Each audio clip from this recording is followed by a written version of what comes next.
can hear the demons call when they do what they do. And now I feel like taking off, find a place with a view. The pain is never gonna stop if it's controlling you. I know that time can heal it all, I just gotta get through. I just gotta get through, I just gotta get through. Cause I feel like taking off, find a place with a view. The pain is never gonna stop if it's controlling you. I know that time can heal it all, I just gotta get through. Sometimes I feel like all is lost, but I know it's not true. I wanna put up all my walls, cause I'm not in the mood. So you want to get good at flipping. I've got a different idea for you. I've thought about this a long time, and I'm a guy who grew up down here in Texas. I grew up fishing boat docks, and I got fairly good at flipping around because I always was fishing boat docks. I actually kind of fished them in a weird way, in the sense of I was out of a 14-foot wash tall boat, little stick steering boat. So when I had to really start fishing boat docks, I wasn't on top of the water. What I mean by that is most bass boats, the deck is on top. If you're in a boat that doesn't have a deck like that, you're close to the water, it makes it harder to flip. So I kind of got good flipping because of that, but it was hard. It was hard, and I had to flip differently than most. It probably took me a little bit longer to get better at it. But I will say this, there's a better way to learn. I think when I really got better at flipping, it was because when I started to sight fish. Sight fish actually is what makes me a better flipper. Someone who can really flip with accuracy. Someone who can really put a bait somewhere underneath trees, in a bush, quietly. And sight fishing did that. The reason that is because of this. When you sight fish, you make multiple casts at the same spot. Now, you can look at it in a lot of different ways. You can see a bed, and you're either trying to hit that bed. So you've got a bed out there, and as long as you're not fishing right on top of the fish, right, and you're back a little ways, you just start to learn to flip. And you flip over and over and over again to the same spot. Now you can pick out a bed like this and flip to that bed. You can also see a fish and flip to the fish. Or there's a spot on that bed, maybe this big, and you flip to that spot. And you're flipping that spot over and over and over again, trying to catch this fish. That's really how you should be sight fishing, making multiple casts over and over again. Now you're gonna be like, hey, how does this translate to regular flipping? Let me tell you, I relate a lot of things to sports. I'm a guy who played sports, but we don't even have to relate it to sports. We can relate it to anything. I'll start off with sports. If you want to learn it to hit a baseball, you don't get out there against the best major league pitcher and try to swing at 95-mile-an-hour fastballs, right? No, you start hitting easy balls, balls off tees, right? Slow pitch balls, working on your swing, working on seeing the ball. Basketball, you don't go out there and start trying to make three-point shots again with a guy in your face, right? You start off right underneath the basket. You work on your shot. You work on your shot over and over and over again, thousands of times, and go on and on about this. If you want to be a person who speaks well, you want to give speeches to 1,000 people, you don't start off that way. Start off at home, maybe in front of the mirror, talking in front of the mirror, speaking, seeing how everything goes with no one around. You practice in very controlled situations where there's not a lot of pressure. Now you can be like, hey, I'm just gonna go out there and flip a whole bunch of boat docks and get good at it. You'll get good at it, but what you're gonna do is you're gonna hit the post a lot, you're gonna hit the boat dock a lot, you're gonna miss things, you're gonna hit the water and backlash, you're gonna do all these things trying to make hard pitches at first. When in reality, if you had just gone out there sight fishing, it's usually dead calm, it's pretty, you're trying to catch a fish, you're not in a rush, and you get to make the same flip over and over again. And what you're doing is you're teaching yourself how to flip, but it's actually kind of fun because you actually have a chance to catch a fish. So I always looked at it as like, man, sight fishing made me very, very accurate enough to do this.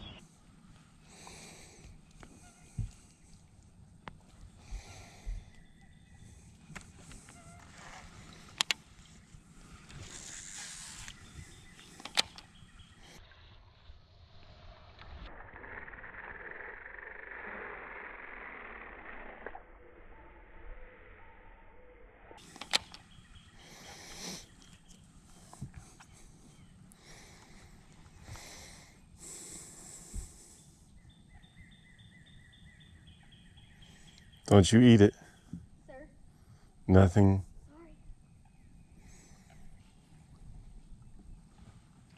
Sorry.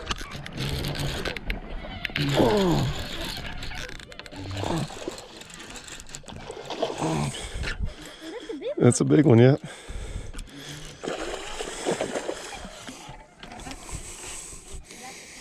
That's the female.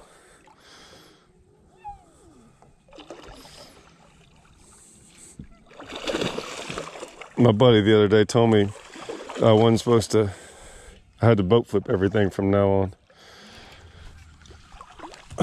Boat flip them then. It was like a 7-pounder. So why do I bring this up? Well, I'm going to start a whole series on flipping, and I've got it. And basically it's going to be a pretty cool series. I've got my flipping rig, I got braid and a heavy weight. So we went out flipping some bushes. Now you can flip some bushes, trees, you can get in the thick stuff, you can get on the sparse stuff, whatever it might be. Flipping a bush becomes easy. Big weight, small weight, doesn't really matter. You want to go right in the middle of the bush, you want to go to the side of the bush, you want to get the distance down, you want to do all these things. It matters. There's a reason it matters too, is because you want to be able to put the bait where you need to put it at all times. And you want to be able to cover water fast doing it. Because really, if I can make, twice as many flips than you in a day, chances are I'm going to catch twice as many fish. So I always tell everyone, a lot of people want to get out there and like start on the hard stuff right away. But why? Nothing else we ever do is that way. We don't go out there and do any other sport, any other activity where we go into the worst conditions ever and then try to do that. So here's my suggestion. A lot of people don't like to sight fish. I get it. A lot of people can't sight fish. I get that as well. Either way, I would recommend sight fishing if you can.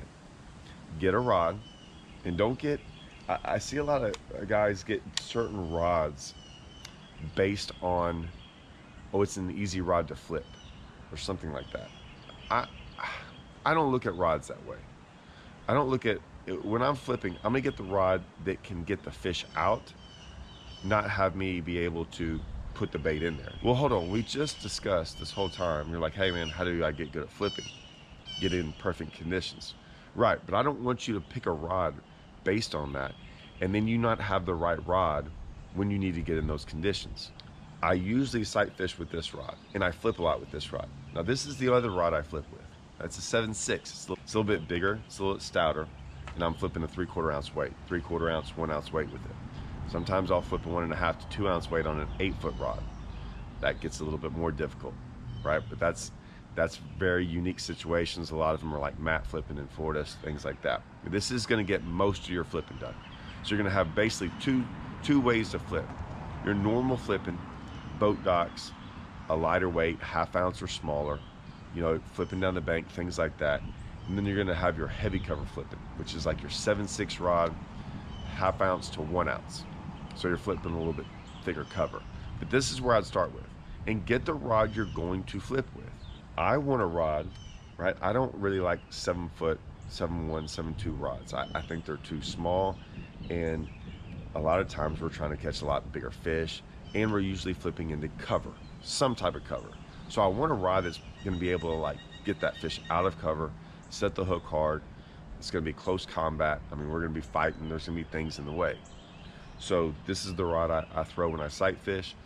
I suggest taking that same rod and flipping with it. Don't worry about trying to get a rod that's, the right flipping rod, okay? Like, oh, it's easier to flip.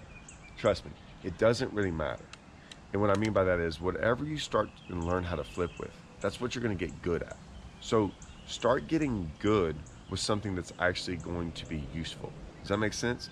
So, I mean, whatever it is, eventually you're going to get good at it. It just takes a lot of practice.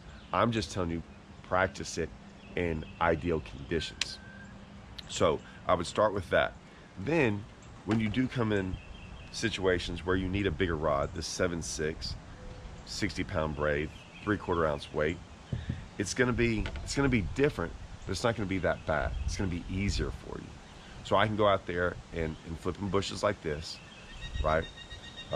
Put the bait where I need to, make long flips, short flips, because we're hitting isolated stuff as fast as we can.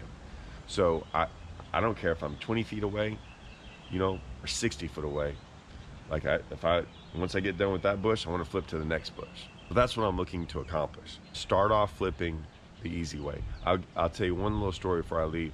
So yes, I used to grow up around boat docks, but we never threw a spinning rod on those boat docks growing up. We were just flipping. I got really good at flipping small crankbaits, like really good at small crankbaits. And I did have a very short rod to do it, because flipping boat docks with crankbaits is a whole different deal. It's a whole, I mean, I had like a 6'6" rod, but it was a different way to flip them, and it was just a kind of a unique thing. So I got very good at flipping boat docks that way. We never threw spinning rods back in the day like that. Didn't have to.